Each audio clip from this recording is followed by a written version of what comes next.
यूसुफ रज़ा गिलानी साहब की जो हार है वो अवाम की हार है। हराया गया है या जो कुछ भी हुआ है, लेकिन पाकिस्तान के हक में बेहतर हुआ है। इतना बड़ा अपसेट होना और उनकी जो हार थी वो नामुमकिन थी। नहीं जी, ये तो हम कहते हैं, ये नहीं कह सकते कि इनको हराया गया है, और ये सही फैसला हुआ है जो भी। इसमें तो कप्तान जीता है, उसने जो मेहनत कर रहा था यहाँ मुल्क में करप्शन ख़त्म करने की, ये उसका रिजल्ट है। लोगों का ज़मीर जागना शुरू हो गए हैं। पिछली बार भी इन लोगों ने 7 वोट रिजेक्ट किए थे, इस बार भी। तो आपको नहीं लगता कि इस बार वो मेरा ख्याल है कैंडिडेट्स को पकड़ना चाहते थे कि जिन्हें हमने पैसे दिए वो हमें वोट देंगे या नहीं। कैमरे मैं नहीं समझता कि अगर हुकूमत ने लगवाने होते तो इतने वाज़ेह कैमरे लगा देती। उनके पास 100 तरीके और हैं। अस्सलामुअलैकुम, मैं हूं सैयदा कहकशां और आप देख रहे हैं खबरनामा। नाज़रीन, सेनेट में यूसुफ रज़ा गिलानी और सादिक संजरानी मद्दे मुकाबिल थे। सादिक संजरानी, जिनको 48 वोट पड़े और एक भी वोट रिजेक्ट हुए बगैर, वो जीत गए, जबकि यूसुफ रज़ा गिलानी, जिनको 49 वोट डले लेकिन 7 वोट रिजेक्ट होने के बायस हार गए। आइए आवाम से बात करते हैं और उनसे जानते हैं कि उन्हें क्या लगता है कि इस जीत के पीछे क्या गेम है। देखिए, पाकिस्तान में जिस तरह की गेम्स चलती हैं ना, उस हिसाब से ये हराया गया है या जो कुछ भी हुआ है, लेकिन पाकिस्तान के हक में बेहतर हुआ है। देखें, ये सब कुछ अनएक्सपेक्टेड था, क्योंकि पहले तो यूसुफ रज़ा गिलानी साहब सेनेटर मुंतखब हुए हैं, उसके बाद इतना बड़ा अपसेट होना और उनकी जो हार थी वो नामुमकिन थी। नहीं जी, ये तो हम कहते हैं, ये नहीं कह सकते कि इनको हराया गया है, और ये सही फैसला हुआ है जो भी। इसमें तो कप्तान जीता है, उसने जो मेहनत कर रहा था यहाँ मुल्क में करप्शन ख़त्म करने की, ये उसका रिज़ल्ट है। लोगों का ज़मीर जागना शुरू हो गए हैं। असल में मैं तो ये समझता हूँ कि यूसुफ रज़ा गिलानी साहब की जो हार है वो अवाम की हार है। अब उन्हें पूरा मौका मिलेगा 2-2.5 साल जो उनके पास हैं कि वो डिलीवर कर सके, और अगर वो अब भी नहीं डिलीवर कर सके तो फिर हमेशा के लिए पीटीआई दफन हो जाएगी। जो उनके वोटिंग के दौरान स्पाई कैम्स बरामद हुए हैं, हुकूमत कहती है पीडीएम ने लगवाए, पीडीएम कहती है हुकूमत ने लगवाए, तो आपको क्या लगता है कि क्या खेल रच रहा है? मैं तो यही कहता हूँ कि जो साबका ये या मौजूदा जो चेयरमैन साहब हैं साजिद संजरानी, क्योंकि सारा कुछ ये प्लान से होता है, ऐसे तो थोड़ी हो जाता है अचानक से कोई लगा दे। ये सारी हुकूमत की मशीनरी इस्तेमाल हुई। ना गवर्नमेंट मान रही है ना अपोजिशन मान रही है। कैमरे किसने लगवाएं? ये तो अब तो इलेक्शन कमीशन ने फैसला करना है कि ये किसने लगवाए कैमरे। ये इलेक्शन कमीशन ने खुद लगवाए हैं या चोरी लग गए थे, पहले से लग गए हैं, तो ये तो बात का मामला है। लेकिन जो अब इस वक्त जो मसला है वो ये है कि वो जीत का है, और वो जो जीत है वो डेफिनेटली सादिक संजरानी साहब की है। ये इनकी अपनी डिप्लोमेसी है। मतलब आपको लगता हो है सकता है वो अपने उन्होंने खुद ही लगाए हों देखने के लिए कि कौन से कैंडिडेट हमें वोट देते हैं, कौन से दूसरों को देते हैं, तो कंफर्म करने के लिए। पिछली बार भी इन लोगों ने 7 वोट रिजेक्ट किए थे, इस बार भी। तो आपको नहीं लगता कि इस बार वो मेरा ख्याल है कैंडिडेट्स को पकड़ना चाहते थे कि जिन्हें हमने पैसे दिए वो हमें वोट देंगे या नहीं, जिनको हमने ख़रीदा वो हमारे वोट देंगे या नहीं, ये मेरे ख्याल से हो सकता है। कैमरे मैं नहीं समझता कि अगर हुकूमत ने लगवाने होते तो इतने वाज़ेह कैमरे लगा देती। उनके पास 100 तरीके और हैं इसको मॉनिटर करने के।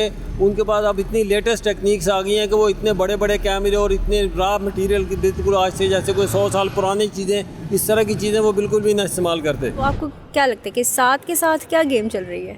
ये गेम चेंजर है और ये समझना नामुमकिन है, क्योंकि सारे जितने भी बड़े होते हैं ये सारी ब्लैकमेल होते हैं और किसी का कुछ नहीं कह सकते कि पीछे क्या चेहरा चल रहा है। नहीं जी, हम तो ये नहीं कहता, लेकिन ये है कि बस एक वो जो इमरान खान साहब ने मेहनत कर रहे हैं मुल्क के लिए, अब वो मेहनत वो जो रंग लाना शुरू हो गए हैं, लोग जागना शुरू हो गए हैं। अगर यहाँ से करप्शन का खात्मा मुल्क से हो जाएगा तो डेफिनेटली हमारा मुल्क तरक्की करेगा, हम खुशहाल होंगे और महंगाई का भी कंट्रोल होगा। करप्शन सबसे बड़ा मसला है मुल्क का। ये जो है मैं समझता हूँ कि ये एक गेम है जिसके अंदर बॉल कोई अपोजिशन की तरफ फेंकता है, वो गवर्नमेंट की तरफ फेंकता है, क्योंकि मेरा कैनवस और मेरा जो फोकस है वो तो अपनी बरादरी है। हमने इमरान खान साहब को वोट दिया था कि ये तब्दीली लाएगा और हमारी तनख्वाहों को बढ़ाएगा। पिछले दिनों आपने मीडिया ने दिखाया है कि हमने आंसू गैस खाने के बाद थोड़ी सी अपनी तनख्वाहों में इजाफा किया है। हम इमरान खान साहब से मशवरा देते हैं कि ये इस चीज़ को मैनेज करें कि आपके हुकूमत के अंदर ये किस तरह ये हो जाता है कि आपके जो वीएन है उसके मुखालिफ बात हो जाती है। जिस तरह आपने अभी कैम की बात की है इसको भी इमरान खान साहब को देखना चाहिए कि आपके विजन के ये मुनाफी काम हुआ है। पाकिस्तान में हर चीज़ खरीदो फरोख्त होती है, यहाँ पे भी खरीदो फरोख्त हुई है, दोनों लेवल पे हुई है। मैं तो ये सोच रहा हूँ कि जो अब ये कामयाबी मिली है हुकूमत को, हुकूमत इस कामयाबी में वो अपने तमाम काम करेगी। जो इनके ऑर्डिनेंस रुके हुए थे कौमी असम्बली या यहाँ पे आके उनको मुश्किलात का सामना था, तो यहाँ पे आके वो अपने जो भी हैं उनको पास करवाएगी और अच्छे कवानीन लेके आएगी। अब इससे देखें, अब अपोजिशन का वो जो है ना मसाला लगाते हैं इससे या फिर आवाम का लगाते हैं, ये तो फिर जब वक्त आएगा फिर पता चलेगा। ये तो हमें अवेयरनेस इमरान खान ने दी है, तो हमें भी पता चला है कि अब क्या चल रहा है इधर और क्या हो रहा है मुल्क में।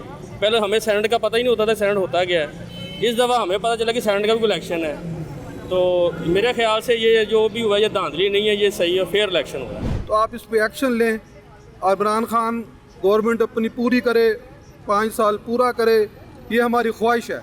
क्योंकि जमहूरी प्रोसेस ना रुके, ये इमरान खान साहब पूरी हुकूमत करेगा तो सरकारी मुलाजमीन की मसाइल हल होंगे।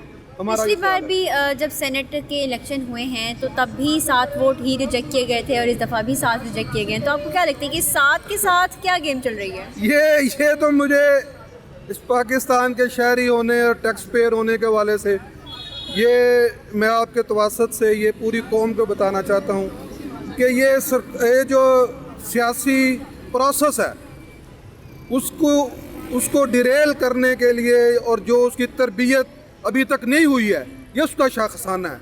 कोई पीछे ऐसा हाथ है जो सरकारी जो के सियासी लोगों पे असरअंदाज होता है और उसको फिर ये इधर उधर आप मेरा मतलब समझ गए हैं करने पर मजबूर करता है।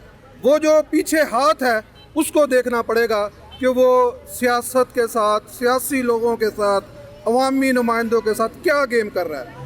इसको मैं इस तरह से पेश करूंगा कि ये पूरी कौम को देखना पड़ेगा, इमरान खान को भी देखना पड़ेगा कि वो कौन सा हाथ है जो ये सारी गेम सियासी लोगों के साथ बना रहा है। नाज़रीन, आपने अवाम की राय जानी। पीपल्स पार्टी अब सादिक संजरानी के ख़िलाफ़ या तो अदालत जाएगी या तहरीक अदम एतमाद लेकर आएगी।